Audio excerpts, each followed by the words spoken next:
Sampurasun. Assalamualaikum warahmatullahi wabarakatuh. Om Swastiastu. Bicara mengenai timeline peradaban, ini adalah versi Lemurian. Pertama adalah zaman Adama. Zaman Adama ini mempunyai energi 100% pada tubuhnya. Selanjutnya zaman Lemurian, Atlantis dan Rama. Lemurian energinya 40%, Atlantis dan Rama itu energinya 10%. Selanjutnya zaman manusia sekarang, dimulai dari zaman Aryan, Kaina, Arabina, Indarina, Lambeka, dan Negrida. Itu energinya hanya 2,5%. Hitungan energi itu berdasarkan dari jumlah mitokondria dan jenis mitokondrianya. Jadi kalau manusia 100% zaman Adama dan Lemurian itu mitokondrianya itu seperti kilatan-kilatan. Tapi kalau kita manusia 2,5% itu berupa bulatan-bulatan. Silakan di googling apa itu mitokondria. Nah, kita akan fokus di zaman Lemurian. Zaman Lemurian itu dimulai 80.000 sebelum Masehi, dimulai dengan mencairnya planet Bumi ini. Sebelumnya planet Bumi ini tertutup oleh salju, mirip seperti di benua Antartika sekarang. Nah, Lemurian yang berada di planet Lemurian gugusan Orkadar itu menurunkan tim advance untuk mensurvei planet Bumi, dibantu oleh bangsa Anunnaki atau Anara. Anunnaki itu bangsa yang ada sayapnya ya. Nah, sayapnya ini bisa dilepas. Tugas Anunnaki ini adalah mempersiapkan suatu planet untuk bisa ditinggali. Tetapi planetnya adalah planet Ardgurma. Ardgurma itu adalah planet yang mengandung unsur tanah yang bisa didiami oleh makhluk. Tugas dari Anunnaki atau Anara itu pertama adalah menyebarkan parasit, menyebarkan bakteri, menyebarkan benih, dan dia mempersiapkan air laut. Karena air laut itu sebenarnya bukan air, itu adalah mineral NaCl ya. Kalau air kan H2O. Nah, setelah dipersiapkan oleh Anunnaki, kebudayaan Anunnaki ini terekam rapi di tablet Sumeria ya, bisa dibaca atau nanti kita bikinkan video khusus. Setelah bumi ini hijau dan siap ditempati oleh bangsa Anunnaki, makanya di beberapa artefak Anunnaki itu selalu membawa tas ya, tas bulat atau tas kotak. Itu adalah bakteri, parasit atau bibit tanaman, seperti itu. Jadi harus dibenahi. Ada film Anunnaki yang memang sudah dilarang. Katanya Adama itu diciptakan Anunnaki. Jadi itu keliru besar menurut versi Lemurian. Tetap Adama adalah yang pertama di planet Bumi ini. Nah, setelah itu bumi hijau, diturunkanlah Lemurian dari gugusan Orkadar bergerombol untuk memulai peradaban baru. Nah, untuk melengkapi peradaban ini, bangsa Lemurian 40% itu mengkloning, membuat dua bangsa. Pertama Atlantis, yang kedua adalah bangsa Rama. Ya. Jadi kembali energi Lemurian 40%, Atlantis dan Rama 10%. Rama ini adalah pasukan perangnya daripada Atlantis. Nah, ada tiga watak yang berbeda. Pertama, Lemurian itu lebih banyak ke spiritualnya tinggi, tidak ada permusuhan, ikhlas. Tetapi bangsa Atlantis lebih banyak suka peperangan, ya, seperti itu. Nah, mereka pernah hidup berbarengan di benua Mu dengan rukun, tetapi terjadi perpecahan di saat raja ketiganya ini namanya aslinya itu Krez. atau Mr. Balamin, atau di dalam Facebook saya menyebutnya dengan Mr. Bobby. Ya. Nah, Mr. Bobby ini atau Chris ini dihasut oleh istrinya, yang memang istrinya itu tidak suka sama Lemurian. Karena apa? Karena dia merasa diperintah-perintah dan sebagainya. Karena kan bangsa Atlantis hanya 10%, Lemurian 40%. Jadi ada dendam kesumat. Selanjutnya istrinya namanya Etnam ya. Nah, Etnam ini akhirnya menghasut Balamin untuk membenci Lemurian.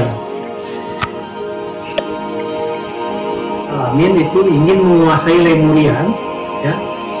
Selanjutnya dia menanam nuklir di bawah benuamu ya. Tetapi ada beberapa nuklir yang sempat dimatikan oleh bangsa Krairon. Nanti saya akan cerita khusus tentang bangsa Krairon yang berada di dasar bumi. Nah, setelah itu dengan kebencian yang dihasut oleh istrinya Etnam, akhirnya diledakkanlah benuamu ini.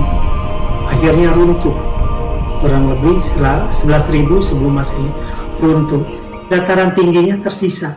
Nah, dataran tingginya ini adalah Nusantara sekarang dan beberapa kepulauan di Pasifik, di Atlantis, Hawaii, sampai ke mendekati Amerika Tengah. Sebagian lagi di Selandia Baru. Itu adalah benuamu yang runtuh. Sebelum penyerangan bangsa Atlantis ke bangsa Lemurian terlebih dahulu mengetahui bahwa mereka akan diserang. Selanjutnya mereka hijrah dengan beberapa portal wormhole ke gugusan Orkadar, planet Lemurian yang berada di Lagraven atau Bima Sakti, sehingga rod-rod yang memang sudah dipasang oleh Mr. Chris ini meledak. Bangsa Lemurian sudah terlebih dahulu meninggalkan benuamu. Ledakan ini diperparah oleh bom milik bangsa Lemurian yang berbasiskan daripada oksigen, meledak hebat. Jadi warga Lemurian semuanya selamat karena sudah hijrah sebelum ledakan itu terjadi.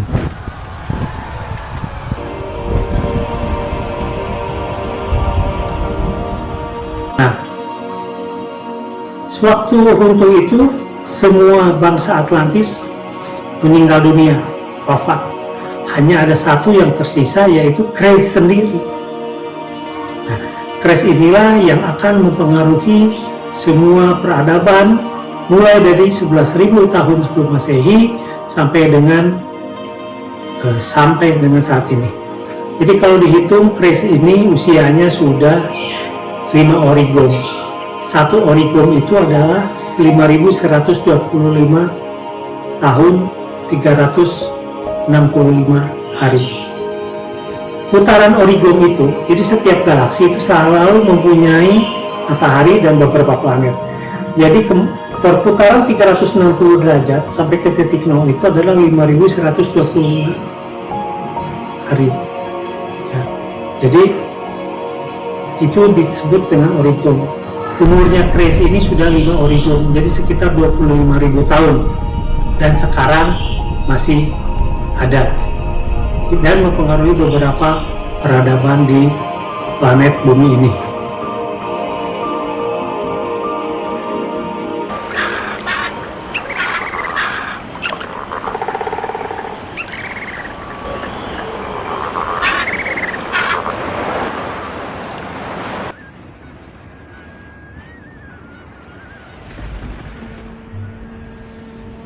Chris atau Mr. B ini mempunyai satu teknologi, yaitu Minaru.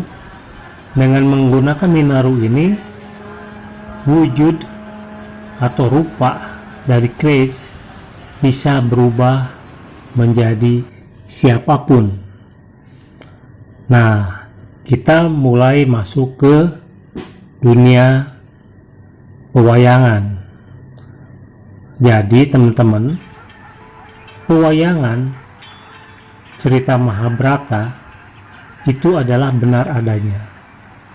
Itu adalah cerita bangsa Atlantis dan bangsa Rama. Jadi peperangan itu adalah peperangan bangsa Atlantis itu sendiri yang terbagi dua kubu,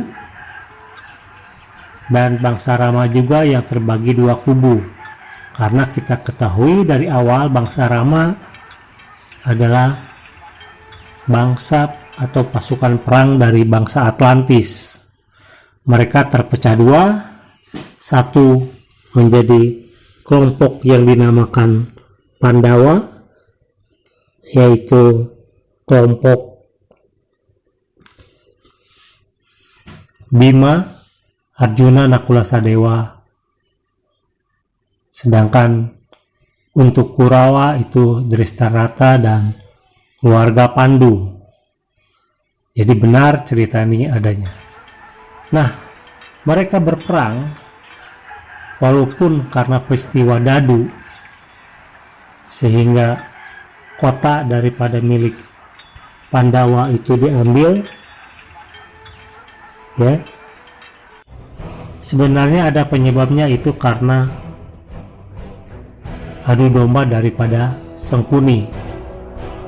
Kita ketahui sendiri adalah Sengkuni adalah yang mengadu domba, sehingga Pandawa dan Kurawa terjadi intrik dan peperangan.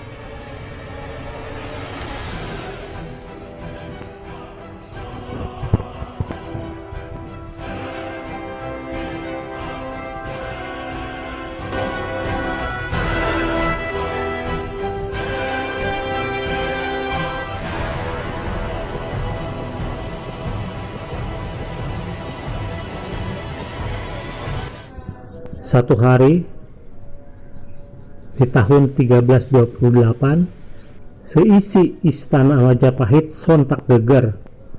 Raja Jayanegara tewas bersimbah darah di peraduannya. Penguasa Majapahit kedua ini mati di tangan tabibnya sendiri, yaitu Ratanca. Jayanegara yang meminta Ratanca mengobati sakit bisulnya ditikam dari belakang dan tewas seketika. Selain sebagai tabib istana, Ratanca juga seorang pengawal raja atau bayangkara, sama seperti Gadramda. Meskipun tudingan pelaku pembunuhan mengarah kepada Ratanca, tapi insiden berdarah ini belum terkuak sepenuhnya. Ada beberapa versi terkait siapa sebenarnya dalang yang menghendaki kematian Jayanegara. Selain Ratanca, Gadramda masuk dalam daftar tersangka.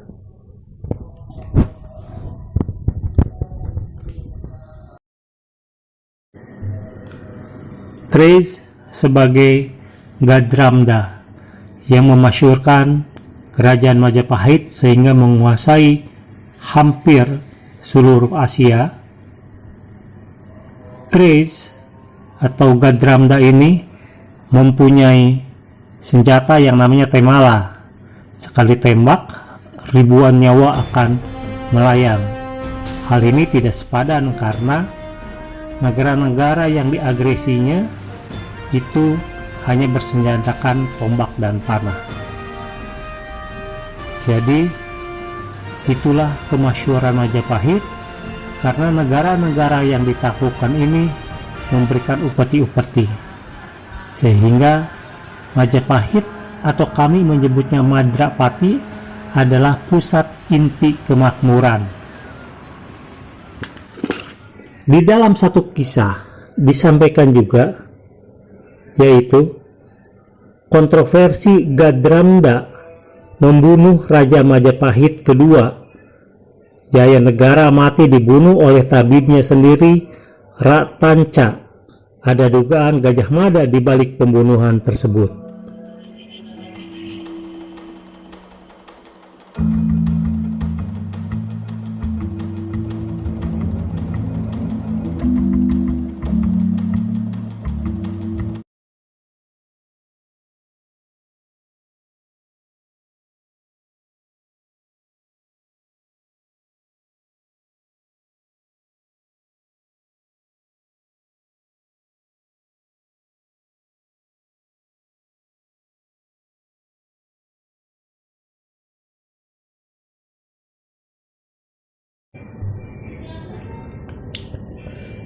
Craze atau Mr.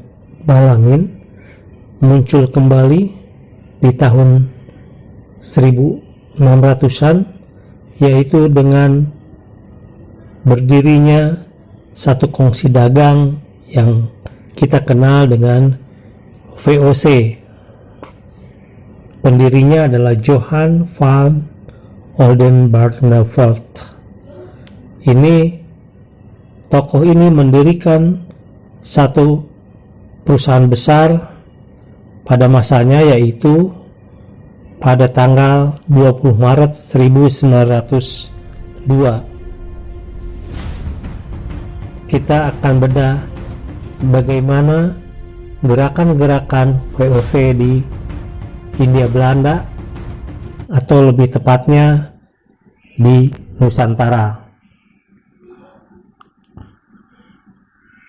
VOC atau yang sering kita dengar adalah Persekutuan Perusahaan Hindia Belanda. Ada beberapa hak VOC dagang asal Belanda ini telah mengambil alih, didukung oleh aktivitas perdagangan di Asia untuk kelancaran dan menyatukan perdagangan Nusantara rempah-rempah dari wilayah timur. Hak istimewa, apakah benar rempah-rempah saja yang diperdagangkan? Satu, sebenarnya monopoli perdagangan. Mereka memperdagangkan, mencetak dan mengedarkan uang para budak. 3, hak yang banyak diambil dari memberhentikan wilayah Sulawesi. Dan keempat, hak mengadakan perjanjian dengan raja-raja.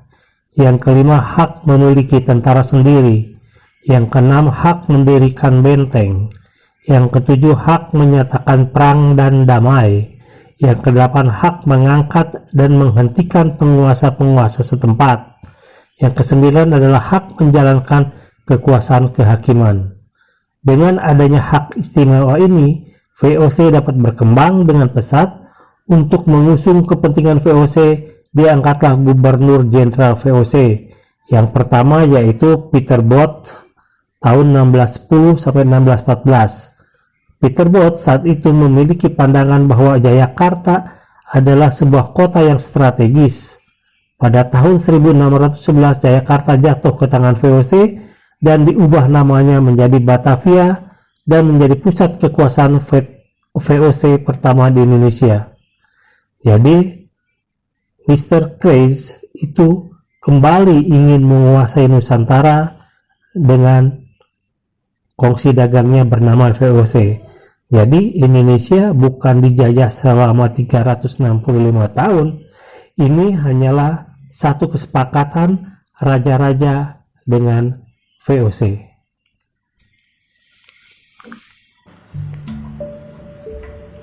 Demikian kisah tentang Craze atau Mr.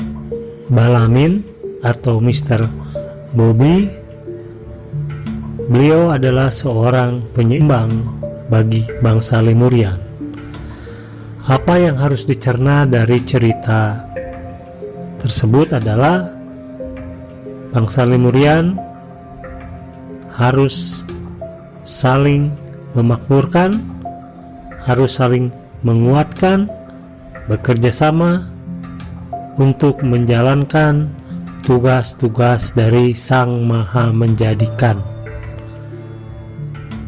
dan tidak boleh menanamkan kebencian kepada Mr. B atau Craze karena beliau mempunyai tugas sebagai penyeimbang. Demikian, terima kasih. Samprazan. Assalamualaikum warahmatullahi wabarakatuh.